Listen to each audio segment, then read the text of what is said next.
From This Corner with John Ball is brought to you by KNEO 91.7 FM, The Word.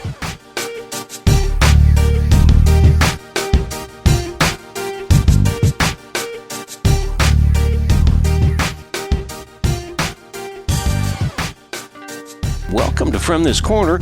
I'm John Ball, your host, and I have a couple of really hardworking ladies here. We have Tami Owens, who is the Newton County Clerk, and her Chief Deputy Election Official, Bretta Bridges. Ladies, thank you so much for being here. Thanks for having us. Hey, things are going to get real busy here before too long because we're going to have a primary election on the second day of August, right? Yes. And you all are going to be really, really busy. In fact, you're really busy right now, aren't you? Yes, we are. Okay, let's talk a little bit about that. Tell me the difference between a primary election and a general election.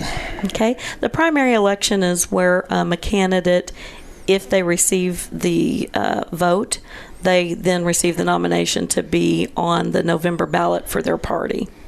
Okay, so this is the one election in the year when there's a primary that you can go in and you need to declare exactly, not necessarily declare what your affiliation is, but where you're going to vote in the primary election, be it Democrat, be it Republican, be it Libertarian, be it Constitution, some of those, yes. Right? When you walk into the polling place and the judges pull you up on the poll pad, they will ask you at that time which party, which ballot you would like to pull.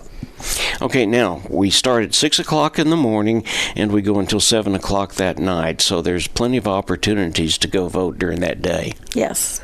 But just in case you're not there, you've got other things to do, you're out of town, you're wherever you need to be, Bretta, we can vote absentee, right? Yes, you can come into our office up until August 1st at 5 p.m.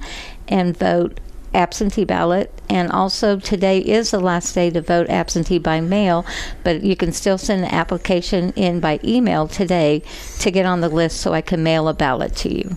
Okay, now the time to register to vote in this primary election is already over with, right? Yes. Let's talk about the general election in November. How late can someone register to vote in order to be able to vote in the general election? October 12th is the last day.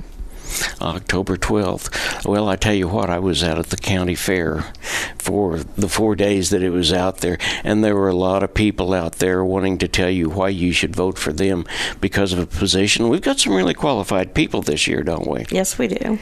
Yeah, and that's great. Now, tell me, you said, Tami, earlier that by law you've got to be open on the Saturday before?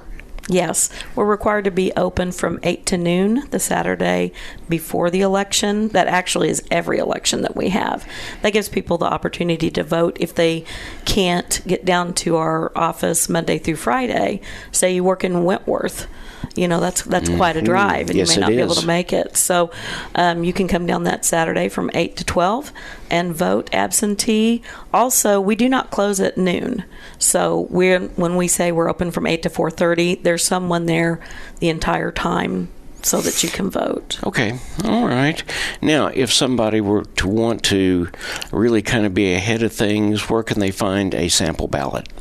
They can go, again, to www.newtoncountymo.com. They go to the right-hand corner where it says Offices, click that, and it will show a drop-down. Click on County Clerk, and if they scroll down, they will see all the sample ballots available, plus they can go into their polling place and find out exactly where their polling location is. Okay, now, roughly, and here's kind of a trick question, about what percentage do we look forward to for people to vote during a primary election? You know, it changes. It depends. I think I've noticed over the years, if we have a sheriff's race, the percentage will go up. We do have some county races this time. And so I think we'll probably see maybe 12%, 15%. Bretta disagrees, but I think it's going to be a little higher just by the absentees that I've got and sent out, and quite a few. Okay. How does that compare with the general election?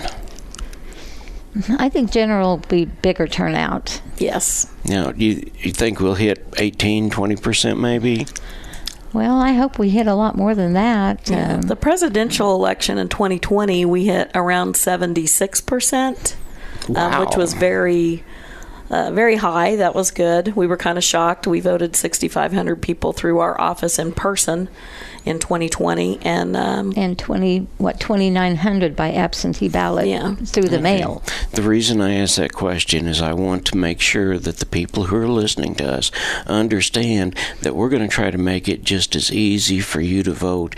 But it's not only your right, it's your responsibility as well to go vote, right? Yes, it's a voter's responsibility to research the candidates and, vote for who they think is going to represent their values the best. Well, and you can research those candidates on TV. You can research them on social media, or as I said earlier, at the county fair. Most of them were there in person. You can visit with them and find out exactly what their thoughts are, why they were running for the position they're running for, and what they would do should they get in that position and go farther, right? Yes. Okay.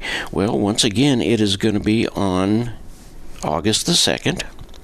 And the polling places are open at 6 a.m. in the morning, and they go to 7 p.m. Now, about what time do you think you're going to get home the night of the primary election? There are a lot of factors. We'll have the absentee team in and start that day, so we'll have those results in, and then we typically sit and wait for the poll workers to balance their ballot count. They actually have to balance that ballot count before they come back. And they turn in their equipment to us, and we then hand that over to the certification team and run it through the results computer. So it just depends on if they're having any issues balancing at the polls. Typically, we've done pretty consistent work and are home by 9:30 or 10 o'clock. 9:30 or 10, yeah. Okay. Now, we talked about ballot workers or polling workers. How do you determine how many people are at each polling place? We usually do a total of 4 in regular elections, but the presidential elections in the precincts that have close to 3,000 voters, we try to do 6. So we can accommodate the voters and get them through quicker. We actually ordered with some extra monies that we had the last couple of years, more ballot machines, the counters, so that we could utilize possibly 2 at some precincts instead of 1 to get the voters through quicker. Okay, now you told me earlier whatever number of people you have the same number, as in 2 for Democrats, 2 for Republicans, right? That is the way we set it up, yes.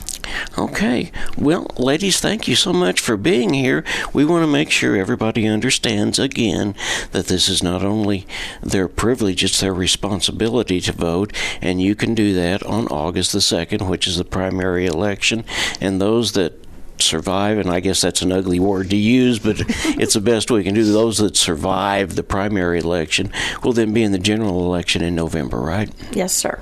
Ladies, thank you so much for being here. I appreciate your time and effort, and I know you've got a whole lot of things to do, so we'll let you go, but we appreciate very much your input, your desire to be in the positions you're in, and your desire to serve the public. Thank you very much. And we appreciate you having us. Thank you. Thank you.